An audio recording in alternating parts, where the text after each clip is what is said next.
시어머니는 남편이 세상을 떠난 뒤 아들과 며느리가 사는 집으로 들어왔습니다. 집에 들어온 날부터 그는 손님이 아니라 가족이 되어야 한다고 스스로를 다잡았습니다. 아침마다 가장 먼저 일어나 밥을 짓고 손주가 깨기 전 집안을 정리하는 일이 하루의 시작이었습니다.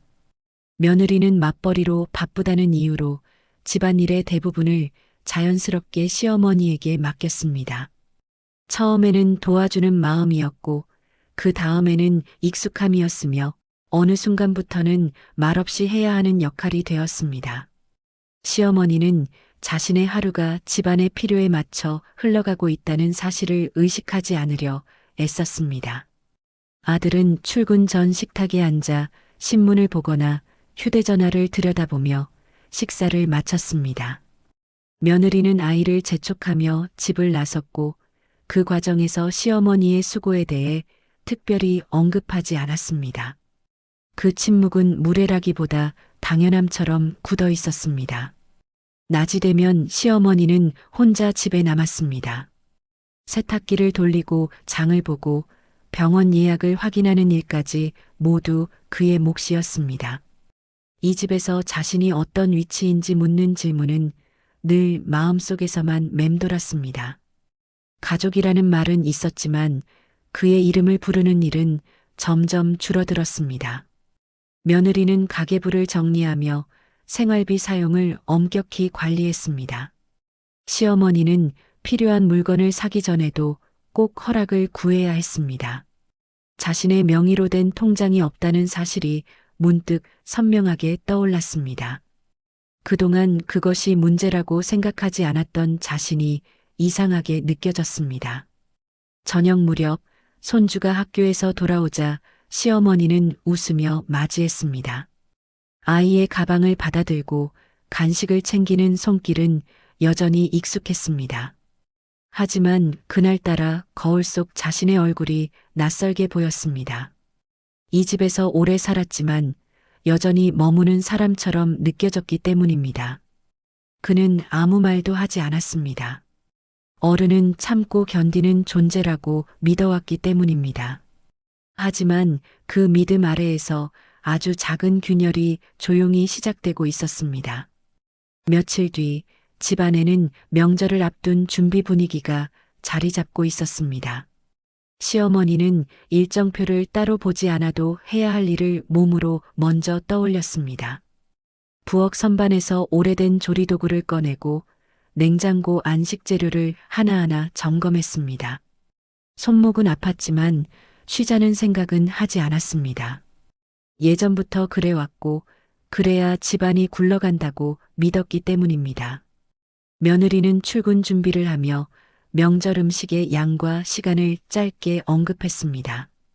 시어머니는 고개를 끄덕이며 혼자 계산을 시작했습니다. 이틀 안에 장을 보고 전을 부치고 국을 끓이려면 밤잠을 줄여야 했습니다. 그 과정에서 자신의 몸 상태를 따질 여유는 없었습니다. 장을 보고 돌아오는 길에 시어머니는 잠시 어지럼을 느꼈습니다. 근처 벤치에 앉아 숨을 고르며 휴대전화 화면을 바라봤습니다. 아들과 며느리에게 전화를 걸까 하다가 화면을 끄고 말았습니다. 괜히 이를 키우는 사람처럼 보이고 싶지 않았기 때문입니다. 이웃 노인이 그 모습을 보고 다가와 병원에 가보라고 권했습니다. 시어머니는 웃으며 괜찮다고 답했지만 결국 다음 날 혼자 병원을 찾았습니다. 검진 결과는 크지 않았지만 당분간 무리를 피하라는 말이 남았습니다. 그 말은 머릿속에 남았지만 집으로 돌아오는 순간 흐려졌습니다. 며느리는 병원에 다녀왔다는 사실을 알게 되자 지출 내역부터 확인했습니다. 시어머니는 자세한 설명을 하지 않았습니다. 상태를 말하면 걱정을 끼치고 그러면 자신의 역할이 줄어들 것 같았습니다. 그는 여전히 이 집에서 쓸모 있는 사람으로 남고 싶었습니다. 그날 저녁 식탁은 평소와 다르지 않았습니다. 하지만 시어머니는 숟가락을 들며 자신의 몸보다 집안의 일정이 먼저 떠올랐습니다. 작은 불편함은 그렇게 말없이 다음 날로 넘어갔습니다. 명절을 앞둔 주중 어느 날 시어머니는 평소보다 늦게 잠에서 깼습니다. 전날 밤 손목 통증이 심해 잠을 설쳤고 아침 준비가 조금 늦어졌습니다. 부엌에 불을 켰을 때 집안은 이미 분주했습니다. 며느리는 휴대전화로 누군가와 통화하며 아이의 가방을 챙기고 있었습니다. 그날 오후 작은 사건이 일어났습니다. 시어머니가 손주의 하교 시간을 착각해 학교 앞에 늦게 도착한 것입니다. 아이 혼자 교문 앞에 서 있는 모습이 교사의 눈에 띄었습니다. 교사는 보호자 관리에 대해 간단한 확인 전화를 했습니다. 연락은 시어머니가 아닌 며느리에게 갔습니다. 며느리는 상황을 정리한 뒤 조용히 결정을 내렸습니다. 이후 손주의 일정 관리에서 시어머니의 이름은 빠졌습니다. 학원 알림장과 학교 공지, 보호자 연락처에서 모두 제외됐습니다. 그 변화는 설명 없이 진행됐습니다. 시어머니는 우연히 달력에서 자신의 역할이 사라진 것을 보고 알게 됐습니다. 그동안 당연히 맡아오던 일들이 다른 사람의 손으로 넘어가 있었습니다. 집안에서는 아무 일도 없었던 것처럼 시간이 흘렀습니다. 며느리는 효율을 이유로 가사 분담표를 새로 붙였습니다. 거기에는 시어머니의 이름이 없었습니다. 대신 개인 휴식이라는 애매한 항목이 적혀 있었습니다. 쉬라는 말처럼 보였지만 필요 없는 존재가 된 느낌이 더 컸습니다. 아들은 그 변화를 편해졌다는 말로 정리했습니다. 시어머니의 얼굴을 살피지 않았고 이유를 묻지도 않았습니다. 집안의 흐름은 더 매끄러워졌지만 한 사람의 자리는 비어 있었습니다. 그날 밤 시어머니는 자신의 방에 오래 앉아 있었습니다. 할 일이 없다는 사실이 몸보다 마음을 먼저 무겁게 눌렀습니다. 역할이 사라진 자리에 남은 것은 설명되지 않은 고립감이었습니다. 며느리는 집 안 구조를 조금 바꾸겠다고 말하며 주말에 정리를 시작했습니다. 거실 가구 위치가 바뀌고 사용하지 않는 물건을 정리한다는 명목이 붙었습니다. 시어머니는 방에서 그 소리를 들으며 괜히 나가면 방해가 될 것 같아 움직이지 않았습니다. 정리는 빠르게 진행됐고 큰 말소리나 다툼은 없었습니다. 오후가 되자 집안에서 오래된 상자 몇 개가 사라졌습니다. 시어머니는 그것이 자신의 물건이라는 사실을 바로 알아봤습니다.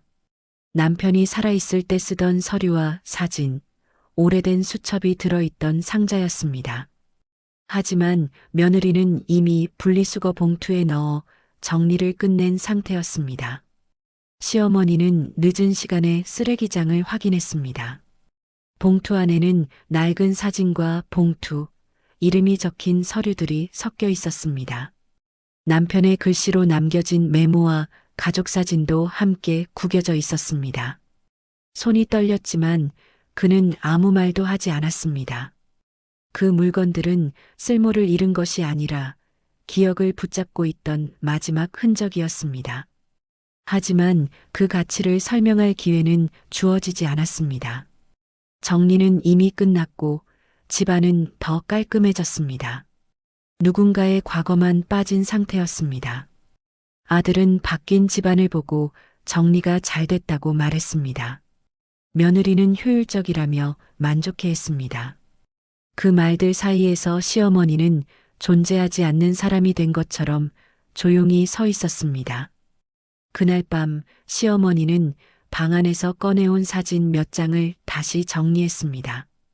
구겨진 모서리를 펴며 하나씩 바라봤습니다. 지워진 것은 물건이 아니라 허락 없이 밀려난 삶의 한 부분이었습니다. 며칠 뒤 시어머니는 우편함에 꽂힌 은행 안내장을 발견했습니다. 평소라면 며느리가 먼저 확인했을 서류였지만 그날은 우연히 그의 손에 들어왔습니다. 봉투 안에는 오래전에 만들어둔 소액 적금 계좌 관련 안내가 들어 있었습니다. 내용을 읽는 동안 마음 한쪽이 서늘해졌습니다. 확인을 위해 시어머니는 혼자 은행을 찾았습니다. 창구 직원은 주민등록증을 확인한 뒤 이미 정리된 계좌라고 설명했습니다. 해지와 이체가 모두 완료됐고 절차상 문제는 없다고 덧붙였습니다. 서류 하단에는 대리 처리자의 서명이 남아 있었습니다. 그 이름은 며느리였습니다. 사전에 설명도 동의도 없었다는 사실이 그제야 분명해졌습니다. 시어머니는 그 자리에 오래 서 있지 못하고 은행을 나섰습니다. 거리의 소음이 유난히 크게 들렸습니다. 그 계좌는 큰 돈이 들어있던 것도 아니었습니다. 남편이 살아있을 때 조금씩 모아두던 그의 이름이 남아있던 마지막 재산이었습니다. 금액보다도 자신이 모르는 사이 결정이 내려졌다는 사실이 더 크게 다가왔습니다. 이제는 돈마저 스스로 관리할 수 없는 사람이 된 느낌이었습니다. 집으로 돌아온 시어머니는 아무 말도 하지 않았습니다. 며느리는 평소처럼 일정을 이야기했고 아들은 고개를 끄덕였습니다. 그 사이에서 시어머니는 자신이 점점 투명해지고 있다는 생각을 했습니다. 그날 밤 그는 오랜 시간 잠들지 못했습니다. 그동안 참고 넘긴 일들이 하나씩 떠올랐습니다. 정리되지 않은 감정들이 조용히 쌓이며 한 방향으로 모이고 있었습니다. 며느리는 주말 저녁 가족이 모두 모이는 자리를 제안했습니다. 형식은 간단한 상이었고 분위기는 차분해 보였습니다. 시어머니는 그 자리에 앉으며 무슨 이야기가 나올지 이미 짐작하고 있었습니다. 그동안 자신을 비켜가던 결정들이 정리되는 시간이라는 것도 느껴졌습니다. 식탁 위에는 서류 몇 장이 놓였습니다. 가게 정리와 생활 방식에 대한 내용이었고 설명은 빠르고 간결했습니다. 며느리는 합리적인 선택이라는 흐름으로 상황을 정리해 나갔습니다. 아들은 중간에서 고개를 끄덕이며 말을 보탰습니다. 그때 시어머니가 처음으로 흐름을 멈췄습니다. 그는 조용히 지난 몇 달의 일을 순서대로 짚기 시작했습니다. 병원 명절 준비, 역할 변경, 물건 정리, 그리고 은행 서류까지 이어졌습니다. 감정은 섞지 않고 사실만을 차분히 나열했습니다. 그 설명은 길지 않았지만 식탁의 공기를 바꾸기에 충분했습니다. 며느리는 처음으로 시어머니의 말을 끝까지 들었습니다. 아들은 그동안 지나쳤던 장면들이 하나의 이야기로 이어지는 것을 보았습니다. 누구도 쉽게 말을 잇지 못했습니다. 시어머니는 자신이 참아온 것이 약함이 아니었다고 분명히 했습니다. 어른이어서 침묵했던 것이지 동의했던 것은 아니라고 선을 그었습니다. 그 말은 비난이 아니라 선택의 선언에 가까웠습니다. 식탁 위의 서류는 더 이상 정리의 도구가 아니었습니다. 그날의 대화는 해결책을 내놓지 못한 채 끝났습니다. 하지만 관계의 방향은 그 순간을 기준으로 분명히 바뀌고 있었습니다. 며칠 뒤 시어머니는 짐을 나누기 시작했습니다.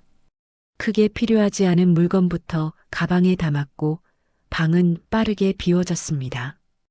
그 과정에 설명은 없었지만 선택은 이미 끝나 있었습니다. 아들은 뒤늦게 그 의미를 알아차렸습니다. 시어머니는 작은 임대주택으로 옮겼습니다. 방은 좁았지만 자신의 이름으로 계약된 공간이라는 사실이 먼저 와 닿았습니다. 짐을 풀며 그는 처음으로 누구의 눈치도 보지 않고 자리를 정했습니다. 낯선 공간이었지만 마음은 오히려 가벼웠습니다.